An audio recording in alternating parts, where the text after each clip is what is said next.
الهی که در امشب که شب جمعه است و دعاهای ما به آسمون اجابت نزدیکتره، دعاهای قشنگ امام چهارممون حضرت زینت عبادت کنندگان در حق همه من و شما به اجابت برسه، به برکت صلوات بر محمد و آل محمد. اللهم صل علی محمد و آل محمد و عجل فرجه. میدونم که شما مثل من خوشحالین که الان میخوایم با استاد محمدی شاهرودی صحبت بکنیم و فرمایشاتشون رو بشنویم و استفاده بکنیم. آقا سلام علیکم، خیر مقدم. خیلی خیلی خوش آمدید مجدد بعد از این چند روز وقفه‌ای که بود. دلمونم براتون تنگ شده بود. طاعت قبول بشه. در خدمت شما. سلام علیکم و رحمت الله. ممنون، متشکرم. مخلص شما هستیم. خدا ان شاء الله به شما و همه دوستان از بیننده خیر دنیا و آخرت و مرحمت بفرماید. به دعای شما ان شاء الله این گفتن‌ها و شنیدن‌ها و این تلاش‌ها اینها از بهترین عبادات ما و دوستان عزیز بیننده باشه که ما چنین انتظاری رو داریم، چون خدا دوست داره که بنده‌هاش دنبال علم باشن و جستجوگران علم دوست می‌دارد. پیامبر فرمودن طلب العلم فریضة علی کل مسلم الا فان الله و ان الله یحب بغاة العلم. دنبال علم بودن بر هر مسلمانی واجبه. آگاه باشید، هشدار که خدای متعال طالبان علم رو دوست می‌دارد. دانشجوها رو خدا دوستشون داره. کسانی که دنبال دانش باشن خداوند اونها رو دوست داره. دوستانی هم که الان دارن برنامه رو می‌بینن اینها طالبان علمن. بله دیگه. چون بحث ما مثلا که با سوال و جواب چه بخوایم چه نخواهیم وارد گنجینه‌های علوم میشیم. الحمدلله. موضوع بحث ما در اولین مرحله بحث معاد بود که مرحله قیامت صغری یا مرگ باشه که بسیار مهمه. انقدر سفارش داریم ما تو روایات تو آیات راجع به این که انسان بیاد مرگ باشه، بیاد این سفر باشه که ناگهان بهش نگن که بسم الله بانگ الرحیل بلند شد و ناگهان بانگی برآمد خواجه مرد. اون خواجه مرد چی داره؟ هیچ. بعد قبلش مقدار دربارش فکر کنیم و کار کنیم. از امام سوال کردن که اینکه پیامبر فرمودن تفکر ساعت افضل من عبادت سنه یا 70 سنه. یک عمر انسان عبادت کنه معادل 1 ساعت اندیشیدن. حالا ساعت هم 60 دقیقه نیست، مثلا چند دقیقه سو فکر کنه نمیشه. این چند دقیقه فکر کردن از اون یک عمر عبادت کردن فضیلتش بهتر بیشتر. گفتن درباره چی فکر کنیم که انقدر ارزش داشته باشه؟ فرمود درباره مرگ، درباره مقصد که انسان میخواد بره به هر حال. ما راجع به مرگ بعضی از سوالها رو جواب دادیم، بعضی هم باقی موند. از جمله این که راجع به سکرات موت ظاهرا خیلی صحبت نکردیم. سکرات جمع سکره هست، معنای مستی ها، بی خودی ها. قمرات هم در قرآن داریم. وقتی که انسان چشمش باز میشه حقایق عالم رو میبینه، هم دنیا رو میبینه، هم برزخ رو میبینه، هم فرشته ها رو میبینه، هم فیلم عمرش رو بهش نشون دادن که در برنامه گذشته گفتم. بله بله. و همین که خب اون محصول کارش رو، مالش جلوش ممثل میشه، اهلش، عملش، همه اینها یک جا جمع میشه، ملاحظه میکنه یک حالت بیخودی شدید به بعضی ها البته دست میده که این حالت میگن سکرات موت یا قمرات موت. درست. که اگر برخی از کارا انسان کرده باشه، مثلا صله رحم، این قمرات رو از بین میبره که آسون میکنه کار رو. در روایت داریم که صله رحم شهرها رو آباد میکنه، روزی ها رو زیاد میکنه، عمر رو طولانی میکنه، حتی اجل رو به فراموشی میبره و سکرات موت رو هم از بین میبره. الحمدلله. چقدر خوبه که تو این رسم و رسومات سال نو ما داریم این دید و بازدید و حداقل در طول سال اگه خیلی حواسمون بهش نباشه این ایام نوروز و البته صله رحم هم فقط به این دید و بازدید ها نیست. همین وقتی یه پیامک بفرستن، همین که اونم حساب میشه صله رحم، همین که هدیه براش بفرستن، آشی درست کردن، یه ظرف آش همسایه میدن، همسایه و اون قوم و خویش. یک مشکلی داره، مثلا فرض کن که گرفتاری داره، گرفتاشو برطرف کنن، نیاز مثلا قرض داره، قرض بهش بدن، اینا هم میشه صله رحم. حتی یه سلام گرم هم کنن، اونم میشه صله رحم. اینا سکرات مرگ رو برطرف میکنه. و بعضی از دعاها هست، این دعای الله چی اعددت لکل حول لا اله الا الله ولکل هم و غم ما شاء الله، دعای خوبی است، آثار برکات فراوان داره، از جمله همین که سکرات موت برطرف میکنه. نکته بعد این که آیا سکرات موت برای همه یکسانه؟ نه. اینو شاید اشاره کرده باشیم، یادآوری میکنم برای بعضی مثل بویدن یه گل میمونه، بله. یا یک میوه خوشبو مثلا، یا یه لیوان آب. برای بعضی خب سخته واقعا. مطلب بعد که عرض میکنم این حقیقت مرگ رو اشاره کرده بودیم، چون این روزها شاید اون برنامه زندگی پس از زندگی رو میبینن یا چیزی از این قبیل، شاید براشون مثلا سوال باشه که خب این آقایون میگن ما از تونل عبور کردیم، از کانال عبور کردیم، در روایت داریم که پل هست، قنطره هست، جسر. حقیقت اینه که اون چیزی که باید ما دقت کنیم یک معبری است که میخونم این حقیقت مرگ رو اشاره کرده بودیم، چون این روزها شاید اون برنامه زندگی پس از زندگی رو میبینن یا چیزی از این قبیل، شاید براشون مثلا سوال باشه که خب این آقایون میگن ما از تونل عبور کردیم، از کانال عبور کردیم، در روایت داریم که پل هست، قنطره هست، جسر. حقیقت اینه که اون چیزی که باید ما دقت کنیم یک معبری است که انسان رو از این طرف این رودخونه که اسمش دنیاست به اون طرف رودخونه که اسمش برزخ منتقل. همین. حالا اسمش میخواد پل بذارید اب نداره، میخواد تونل بذارید. و چون انسان سفرش به بالاست، به آسمان هاست، اینا میگن که از این تو این تونل ما رفتیم بالا. وقتی میگیم پل، دو طرف مساویه دیگه، دو تا ساحل با هم مساوی هن. درست. در حال خب اینا به بالا میرن. باز ممره، معبری که اینها رو از زمین به سمت اون بالا میبرن. فقط یه جا من دیدم که به سمت پایین میرفتن، اونم زمانی بود که طرف خودکشی کرده بود. البته این که میگیم به سمت بالا میرن در واقع همون زمانی است که خواد قبض روح بشه. بله. قبض روح شد اونجا دیگه، اون وقت اون دیگه میشه تو عالم برزخ، پایین برن بالا برن، اونجا شرایطی که داشته باشن اون دیگه تو عالم برزخ که بعدا ان شاء الله صحبت خواهیم کرد دربارش. راجع به مرگ خوب بحث دیگه هم هستی که استعداد موت هست که داریم در روایاتی که از خونم که چیکار کنیم که سکرات آسون بشه و اون دستوراتی که باید ما انجام بدیم و متاسفانه الان کمتر بهش توجه میشه. شما اگر تو بیمارستان ها مثلا تو این ICU یا CCU برید که معمولا خب اونجا خیلی از افراد، بعضی از افراد دیگه اونجا در حالت احتضارن. بله. خب شیاطین اونجا خیلی زیادن، شیاطین اونجا پرسه میزنن. اگر دستورات اسلام اجرا بشه، مثلا فرض بفرمایید که حالا هم پرستارا اونجا هستن یا اگر میتونن اقوامشون برن شهادتین بهشون تلقین بکنن که این چرا شیاطین اونجا؟ خب چون اینا میخوان از دنیا برن و شیاطینا با کسی در حال احتضار میرن دور برش، همین نیروهاشون به کار میگیرن که ایمانشو به سرقت ببرن. به همین دلیل هم اونجا بیشترین جایی است که شیاطین، چون تعداد زیادی در حال احتضار هستن، شیاطین هم اومدن اونجا و که زیاد میشه.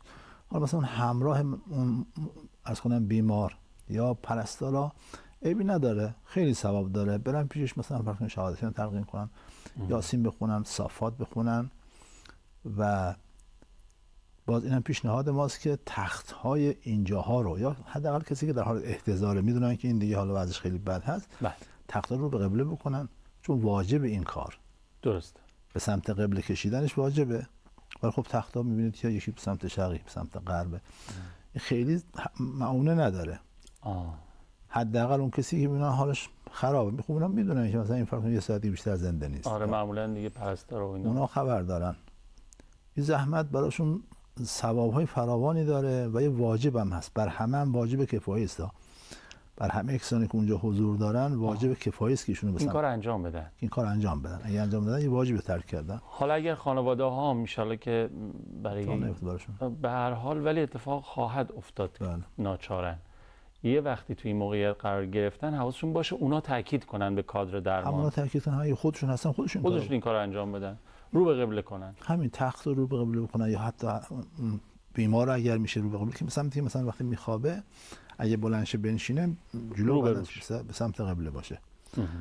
این واجبه و از این مسائل باز هم اونجا هست که حالا دیگه میشه تو مسائل شرعی که باید حتما مراعات بشه. بله. خیلی ممنونم استاد، خدا خیرتون بده. اگه اجازه بدین ما یه فاصله بگیریم از دوستانمون برگردیم، آقای حسین زاده سوالات به دست من برسونن و مطرح بکنیم با افتخار. بفرمایید. بله. سوالات به دست من رسید و اولین سوالمون هم اینه که آیا از نوع مرگ میشه عاقبت طرف رو فهمید؟ نه. دلیلش اینه که گاهی انسان‌های خیلی خوب مرگ به ظاهر بدی دارن. چرا؟ چون ناخالصی هایی داره، حالا مثلا فرض کن بد اخلاقی هایی داره، گناهانی مرتکب شده که باید پاک بشه و پاک از اونجا بره. بله. این سکرات موت پاکش میکنه که دیگه وقتی بر خدا وارد میشه پاک و طاهر وارد شده باشه.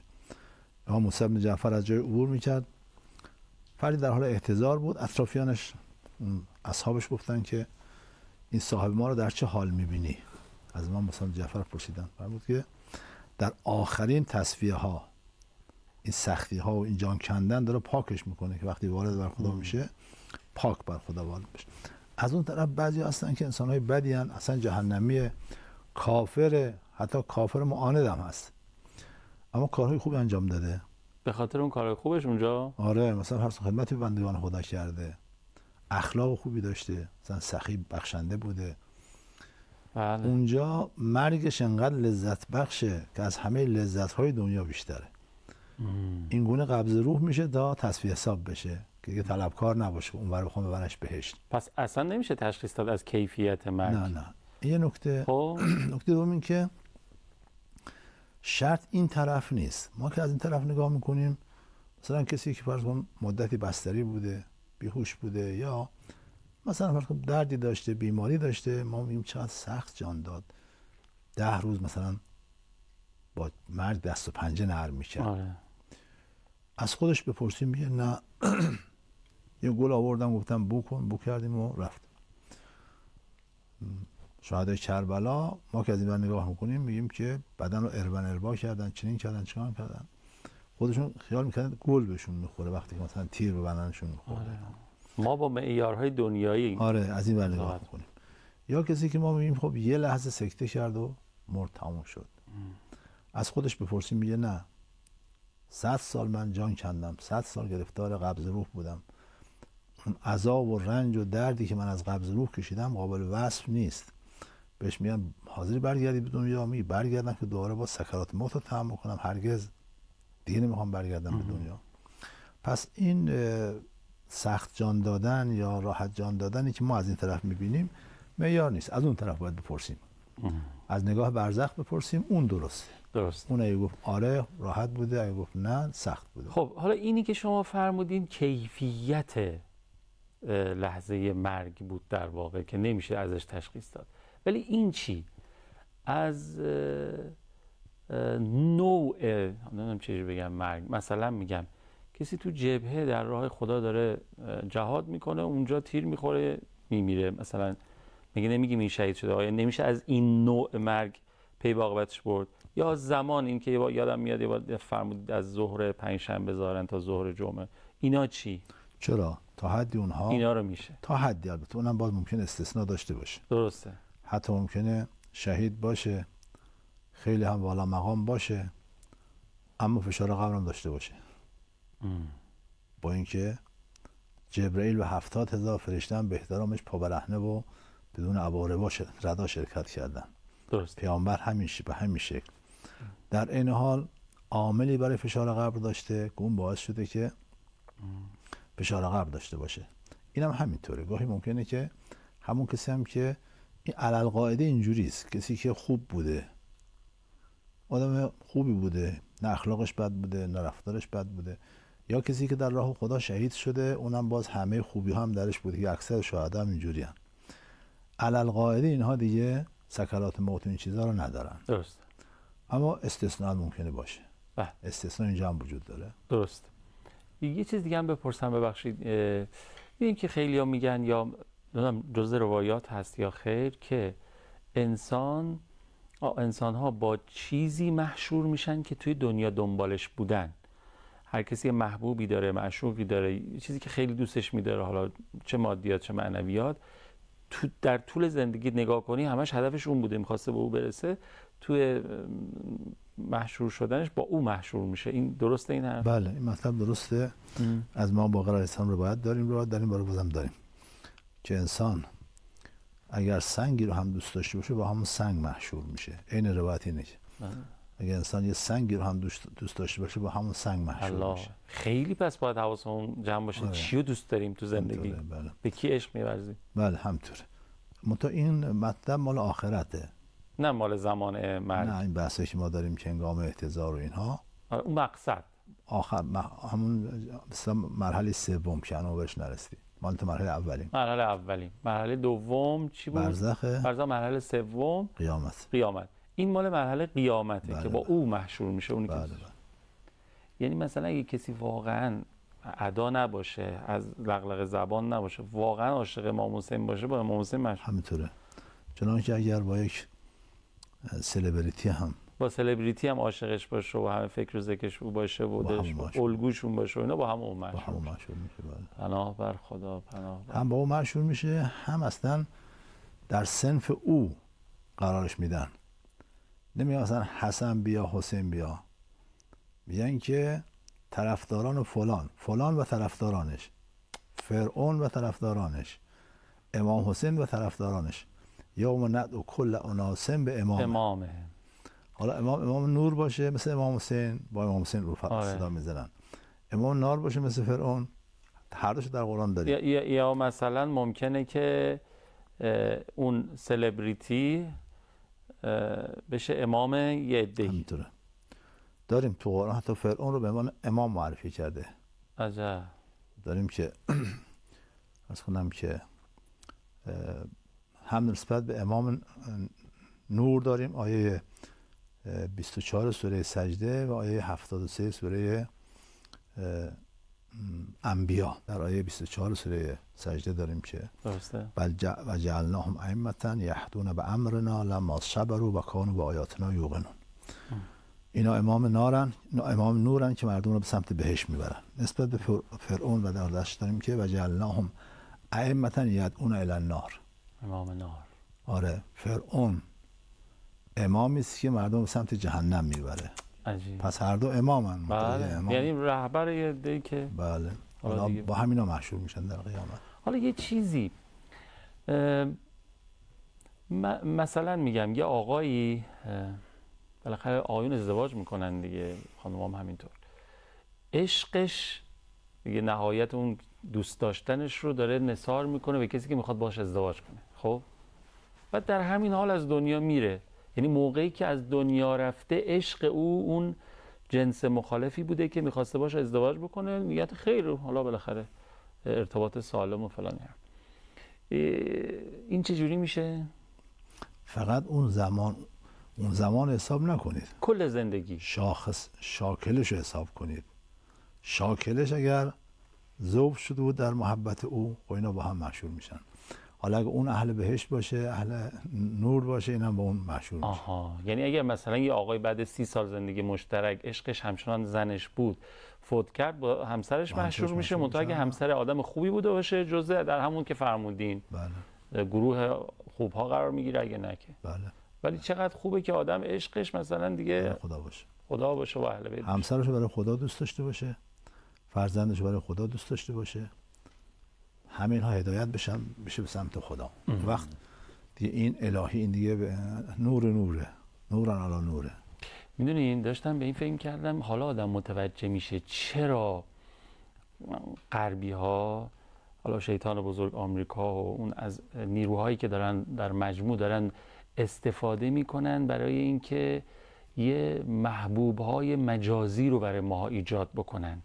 یعنی میل و گرایش عواطف و احساسات ما رو به سمت او ببرن، ما او رو الگو قرار بدیم. مثلا هالیوود میاد یه شخصیت‌هایی رو به عنوان الگو برای جوونا معرفی میکنه. چرا؟ چون اگه همینجوری تا آخر عمر طرف فکر و ذکرش رو باشه، خب با او مشهور میشه دیگه. درسته. و کار شیطان هم همینه دیگه. بله. خیلی ممنونم. بریم یه فاصله بگیریم، برگردیم اگه اجازه بدین سوالات بعدی رو بپرسیم با افتخار. خیلی من ذهنم درگیر این موضوعات شده، نمیدونم شاید شما هم همینطور، خیلی وسعت داره این موضوع. نظرم میطلبه که حتی بیشتر بهش فکر بکنیم. مصداق همون فرمایش اول حاج آقا قرار میگیریم که فکر کردن راجع به مرگ و معاد و این نوع فکر خودش عبادته. و عرضم حضور شما که آیا شخصی که با شرکت در جهاد به شهادت میرسد اجل خود را پیش انداخته است؟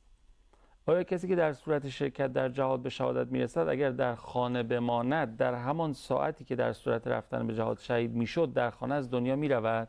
سوال جالبی بود. بله. هر دو بخش سوال بر این اساس طراحی شده که مثلا شرکت در جهاد رو علت تامه مرگ دونسته یا اون هم در خانه موندن رو علت تامه مرگ دونسته، در حالی که هیچ کدام علت تامه نیستن. درسته.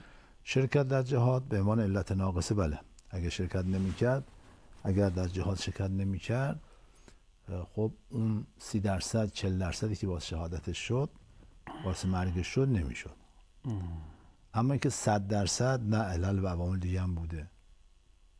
علل و عوامل دیگر مثلا فرض کنم که اگر مصلحت این بود که این بمونه، خب خیلی ها بودن که در جهاد هم شرکت کردن، کل 8 سال دفاع مقدس هم در جبهه بودند و شهید نشدن. افرادی هم بودن که نه، شهید شدن. در زمان پیامبر هم اینجوری بود. در جنگ احد خب حمزه، خیلی از بزرگان شهید شدن، امیرالمومنین شهید نشد و ناراحت بود. پیامبر فرمود که سرانجام شهید خواهید شد. بنا بود که ایشون باید میموند که اسلام رو حفظ کنه و اجازه نده که اسلام نابود بشه. علت تامه نیست که بگیم 100% اگر جبهه شرکت نمی‌کرد 100% زنده بود، حالا هم که شرکت کرد 100% مرد. این نیست. درسته. بله، چند درصد هست، چند درصدی مثلا جانش به خطر میندازه، گاهی 50%، گاهی 70%، به مرگ نزدیک‌تره. بله. اگه احتیاط می‌کرد، مثلا فرض کن تو تصادف عرض می‌کنم، اگه احتیاط می‌کرد 60-70% تصادف رخ نمیداد. بله، اون 20-30% ممکن بود که حتی احتیاط هم نمی‌کرد و تصادف هم رخ نمیداد. چنانکه در خونه موندن هم دلیل نمیشه که بخواد نمیره. چه بسا جهاد نمیرفت، تو خونه همون ساعت با سکته از دنیا میرفت. اما 60-70%، گاهی کمتر 20-30% نرفتن به جبهه او رو از مرگ دور کرد. که اگه میرفت این 20-30%، 30-40% چی بود؟ مرگش نزدیک. اینا رو باید به شکل علت ناقصه نگاه کرد. هر دوش درسته، اما علت تامه هیچ بخشش درست نیست. نه اینکه بگیم که اینجوری شاید حساب کرده یا فکر کنیم که مثلا مرگ من رو خدا 1 ساعت و دقیقه و لحظه‌ای قرار داده در یک تاریخی، خب زمانش مشخصه، اما کیفیت مرگ رو مثلا من خودم مشخص کنم. اگه برم شهید شم، خب توی اون همون زمان شهید میشم. اگه نه، تو خونه باشم ممکنه یا از پنجره بیفتم، از چه می‌دونم پله بیفتم، سکته کنم، مغزم بخوره مثلا. کاملا درست، در صورتی که اجل ما اجل مسما بگیریم. اما در این دو مورد، هر دو مورد اجل معلقه. اگه اجل مسما بود، اذا جاء اجلهم لا یستأخرون ساعتا ولا یستقدمون، ساعتی عقب جلو نمیشد. درست. اونجایی که مرگ میخواد بیاد سراغتون، هر جا باشید میاد سراغتون. این در صورتی که اجل حتمی باشه. اما اونجا که اجل معلق و غیر حتمی است، نه. اگر جبهه نمیرفت شهید نمیشد. حالا اگر عرض کردم نه به عنوان علت تامه ها، به عنوان علت ناقصه. اون شخص هم اگر تو خونه میموند، مثلا فرض کن که تصادف نمیکرد یا نمیمرد، به شکل علت ناقصه هر دو درسته. به شکل علت تامه هیچ کدامش درست نیست. خیلی ممنونم استاد. گفتن مادر بزرگم قبل از مرگ مدت‌ها مریض بود. آیا این سختی باعث آمرزش او خواهد شد؟ اگر مؤمن باشی، که هست اینا مؤمنن، کسانی که در واقع همه کسانی که مخاطب ما هستن، اینها از نظر ما همشون مؤمنن. مؤمن اگر بخواد گرفتار بشه در دنیا، این گرفتاری او رو پاک میکنه و گاهی ممکنه که یک شب تب مثل برگ خزان گناهان انسانو میریزه. یعنی گاهی صدها گناه به خاطر یک شب تب کردن یا یه بیماری دیگه، هر کدوم از این بیماری ها باعث پاک شدنشون میشه و اینها مقامشون بره بالا. برای مؤمن قطعا تأثیر داره.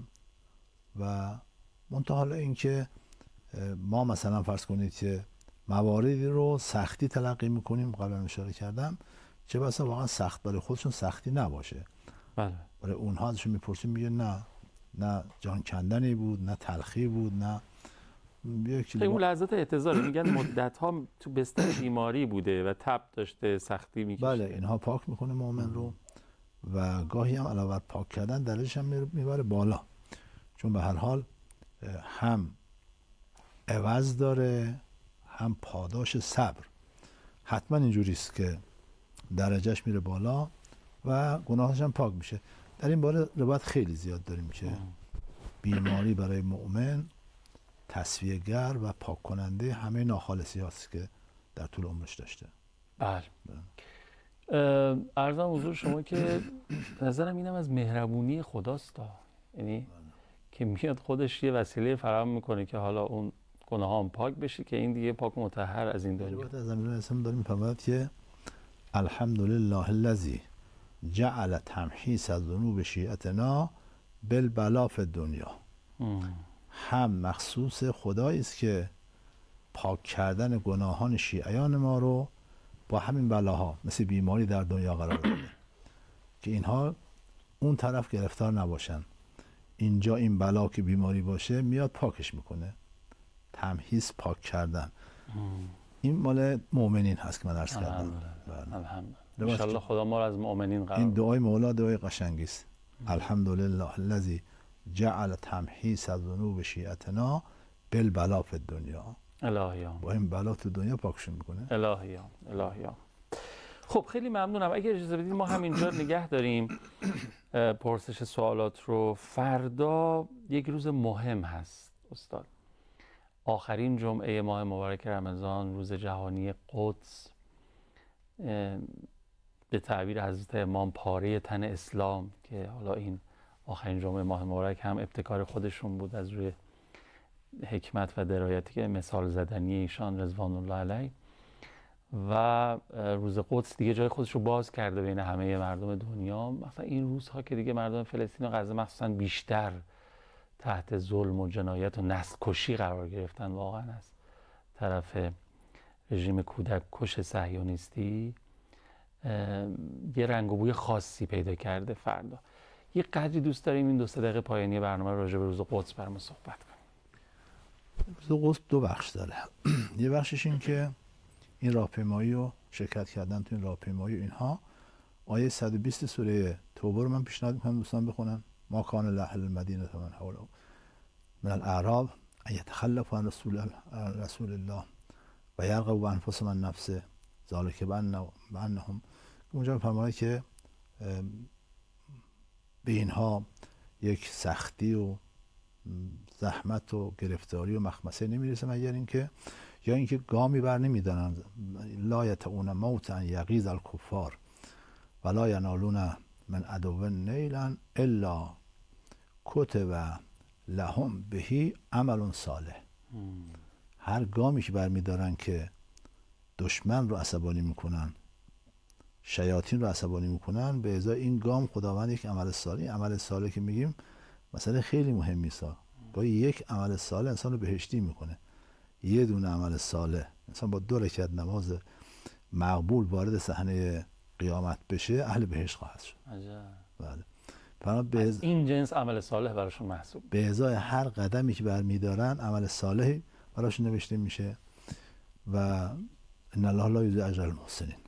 این یک مطلب. پس توجه داشته باشیم که شرکت در این راهپیمایی این در واقع یک عمل صالحی است که نوشته میشه در نامه. دوم اینکه راجع به یهود و اینکه جنایاتشون و جایگاهشون و اینکه به هر حال اگه ما اهل تولی و تبری نباشیم دیگه اون مؤمنی که خدا میخواد نیستیم.